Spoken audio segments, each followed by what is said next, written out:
السلام علیکم ورحمۃ اللہ وبرکاتہ۔ ویورز، امید ہے آپ خیریت سے ہوں گے۔ ان قریب ہی ہمارے سامنے ماہ شعبان کی وہ مبارک رات آنے والی ہے جس کے بارے میں رسول اللہ صلی اللہ علیہ وسلم کا ارشاد ہے کہ اس رات میں بندوں کے اعمال اللہ کے حضور پیش کیے جاتے ہیں اور سال بھر کا ان کا رزق لکھ دیا جاتا ہے، اور سال بھر میں جن کی اموات واقع ہونے والی ہے ان کا فیصلہ بھی فرما دیا جاتا ہے۔ اور اللہ کے رسول صلی اللہ علیہ وسلم فرماتے ہیں کہ اللہ تبارک و تعالی اس مبارک رات میں آسمان نے دنیا پر تشریف لاتے ہیں اور پھر اللہ تعالیٰ اعلان کرتے ہیں، ہے کوئی بخشش چاہنے والا تو میں اس کی بخشش کر دوں، ہے کوئی رزق مانگنے والا کہ میں اس کو رزق عطا کروں، ہے کوئی اپنی مشکل حل کروانے والا کہ میں اس کی مشکل حل کروں۔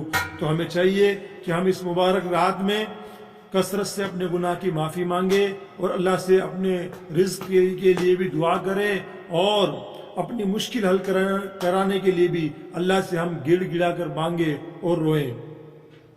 سوال یہ آتا ہے کہ شب بارات میں جاگنا کیسے ہو؟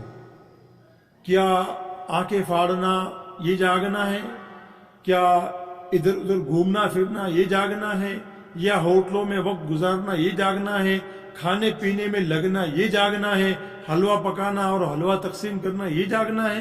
نہیں میرے بھائیوں، یہ جاگنا نہیں ہے۔ جاگنے سے مراد یہ ہے کہ آپ عبادت میں لگ جائیں، آپ نفل میں لگ جائیں، آپ قرآن شریف کی تلاوت کریں، آپ اللہ کا ذکر کریں، تسبیحات پڑھیں، سبحان اللہ، الحمدللہ، اللہ اکبر، لا الہ الا اللہ، محمد الرسول اللہ صلی اللہ علیہ وسلم، اس کلمے کو پڑھیں، سبحان اللہ کو پڑھیں، الحمدللہ کو پڑھیں، کثرت سے جو بھی ذکر ہو سکے وہ آپ سے کریں۔ اس کا نام ہے جاگنا، اس کو کہتے ہیں جاگنا، نہ کہ ہم بات چیت کریں، ہم گپے لگائیں، ہم جو ہے ادھر ادھر کی باتیں کریں اور ہم فالتو میں اپنا وقت گزارے اور یہ کہ ہم جاگ گئے، ہم نے جو ہے رات سوئے نہیں، ہم رات میں سوئے نہیں لہذا ہم نے رات جاگ لی، اس کو جاگنا نہیں کہتے ہیں، بلکہ جاگنا کا مطلب یہ ہے کہ ہم عبادت میں لگے، جتنا وقت ہمارا عبادت میں لگے گا وہی رات جاگنے میں شمار ہوگا۔ ایک سوال یہ ہے کہ ہم رات کہاں جاگے، گھر میں جاگے یا مسجد میں؟ تو یاد رکھیے، رات جاگنا، عبادت میں لگنا، سب سے بہتر یہ ہے کہ آدمی اپنے گھر میں جاگے، اپنے گھر میں عبادت کرے، یہ اس کے لیے افضل ہے۔ مشہور یہی ہے کہ رات جو ہے اپنے گھر میں جاگے۔ اچھا، اپنے گھر میں جب شب بیداری کرے گا، عبادت میں لگے گا تو کیا چیز پڑھے؟ وہ قرآن پڑھنا اس کے لیے افضل ہے، نفل پڑھنا اس کے لیے افضل ہے، یا اپنی چھوٹی ہوئی نمازوں کی قضا کرنا اس کے لیے بہتر ہے؟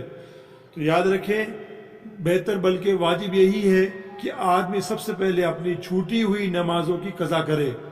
جتنی بھی اس کی چھوٹی ہوئی نمازیں ہیں ان سب کی قضا کرنا یہ اس کے لیے ضروری ہے، اس لیے کہ اللہ تبارک و تعالی قیامت کے دن بندے سے جب پوچھیں گے تو اس کی فرض نمازوں کے بارے میں پوچھیں گے، اسے نفل کے بارے میں سوال نہیں کریں گے۔ تو اس لیے آدمی کو چاہیے کہ وہ اپنی فرض نماز جو چھوٹ گئی ہے ان کی قضا کرے، چاہے عورت ہو یا مرد ہو، وہ سب سے پہلے اپنی چھوٹی ہوئی فرض نمازوں کی قضا کرے۔ ایک انسان پر بہت ساری فرض نماز قضا ہیں تو ان کو کیسے کرے گا؟ ظاہر بات ہے اس کو پتہ بھی نہیں ہوگا کہ مجھ پر کتنی فرض نمازیں قضا ہیں، تو اس کو ایک اندازہ لگانا چاہیے کہ مجھ پر 100، 200، 500، 1000 نمازیں فرض قضا ہو گئی ہیں۔ مثلا فجر کی 500 نمازیں قرض ہیں تو فرض قضا ہے، تو وہ اس طرح نیت کرے کہ میں اپنے فجر کی پہلی نماز کی قضا کرتا ہوں، دوسری نماز کی قضا کرتا ہوں، تیسری کی، چوتھی کی، اس طریقے سے الغرض وہ اپنی تمام نمازوں کی قضا کرے گا تو اس کے لیے زیادہ فائدہ اور بہتر رہے گا۔ اسلامی تاریخ کا وقت کب سے شروع ہوتا ہے؟ اسلامی تاریخ کا وقت مغرب کے وقت سے شروع ہو جاتا ہے، لہذا شب برات کی رات جو شروع ہوگی وہ مغرب کے وقت سے شروع ہو جائے گی اور جو رحمتیں برسے گی وہ مغرب کے وقت سے ہو جائے گی۔ اس لیے مغرب کے بعد سے ہی اپنے آپ کو عبادت میں لگائے، اپنے آپ کو دینی کاموں میں لگائے اور زیادہ سے زیادہ اللہ کا ذکر کرے اور اگر نماز فرض قضا ہے اس کی تو سب سے پہلے ان کی ادائیگی کرے، پھر بعد میں وہ نفل میں لگے، تسبیح پڑھے اور کلام اللہ کو کثرت سے پڑھے۔ ماہ شعبان میں کثرت سے کلام اللہ پڑھنا چاہیے۔